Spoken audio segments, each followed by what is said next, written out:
একটা সময় ছিল মানুষ কন্টেন্ট বানাতো ভালোবাসা দিয়ে, আর এখন কন্টেন্ট বানানো মানে কে বেশি ভিউ পায় সেই রাজত্ব। এই রাজত্বের এক অদ্ভুত রাজা, নাম তার রিফাত ভাই। রিফাত ছিল এক সময়ের সাধারণ ছেলে, কিন্তু একদিন বুঝে গেল সোশ্যাল মিডিয়ায় সত্যি বললে কেউ শোনে না, মিথ্যা ছন্দ বললে লাখ লাখ মানুষ রিয়েক্ট দেয়। এমন ছন্দে ছন্দে কথা বলে রিফাত তাড়াতাড়ি ভাইরাল হয়ে গেল। আজকে সে বিক্রি করে মাইন্ডসেট কোর্স, কালকে special T shirt for fans, একদিন এক একটা প্রোডাক্ট। ব্র্যান্ড বললে নিজেকেই বোঝায়, তবুও কেউ কেউ ওকে ভালোবাসে, কেউ ঘৃণা করে, কিন্তু সবাই কথা বলে, কারণ আজকের দুনিয়ায় নীরবতা বিক্রি হয় না। তর্কই সবচেয়ে দামি প্রোডাক্ট। ভিউ আর টাকার নেশা মানুষকে কেমন করে বদলে দেয়, তার জীবন্ত উদাহরণ রিফাত ভাই। আজ সে কন্টেন্ট ক্রিয়েটর, কিন্তু মনটা একদম কন্টেন্টলেস হয়ে গেছে। আজ রিফাতের নাম ট্রেন্ডিং এ, কাল অন্য কেউ উঠবে সেই জায়গায়। কিন্তু মনে রাখো, যে মানুষ নিজের বাস্তবতাকে হারায়, তার সাফল্য একদিন মিথ্যা হয়ে যায়।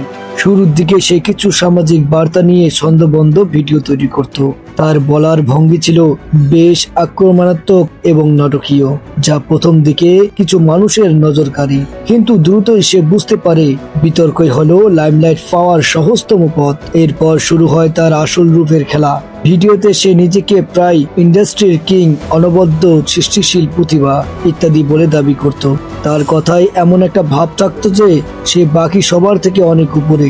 সামান্য জনপ্রিয়তা পেয়ে সে ভুলে যায় সে যে কোথা থেকে এসেছে।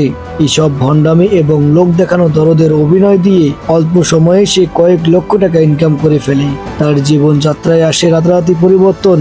দামি গাড়ি, ব্র্যান্ডের পোশাক এবং বিলাসবহুল অ্যাপার্টমেন্ট। তার জীবনযাপন দেখে মনে হতো সে যেন সমাজের এক নতুন সেলিব্রিটি। সবকিছুরই একটা শেষ আছে। রিফাতের অতিরিক্ত অহংকার আর অতিরিক্তপূর্ণ জীবনযাপন এক সময় সকলের নজরে আসে। সম্প্রতি একটি ভিডিওতে সে এক জুনিয়র কন্টেন্ট ক্রিয়েটরকে প্রকাশ্যে অপমান করে এবং তাকে নিয়ে আপত্তিকর কথা বলে। সেই জুনিয়র ক্রিয়েটরটি একদিন তার ভিডিওতে রিফাতের ব্যবসার কিছু অসঙ্গতি তুলে ধরেছিল মাত্র। ব্যাস, এই ঘটনাই ছিল তার পতনের শুরু। ইউটিউব ও ফেসবুকে মুহূর্তের মধ্যে রিফাতকে নিয়ে শুরু হয় তুমুল মাতামাতি ও ট্রল। আজকে সেই রিফাত যে নিজেকে কিং ভাবত, সে লাইভে এসে হাউমাউ করে কাঁদে এবং নিজের ভুল স্বীকার করে। কিন্তু ততক্ষণে অনেক দেরি হয়ে গেছে। আন্তর্জাল তাকে নিয়ে মত্ত হয়ে উঠেছে। কিন্তু সেই মাতামাতি ভালোবাসার নয়, বরং ধিক্কার ও ঘৃণার। রিফাতের গল্প যেন প্রমাণ করে দিল, মিথ্যার প্রসাদ সাময়িক হয়, সত্যের কাছে একদিন তা ভেঙে পড়বেই।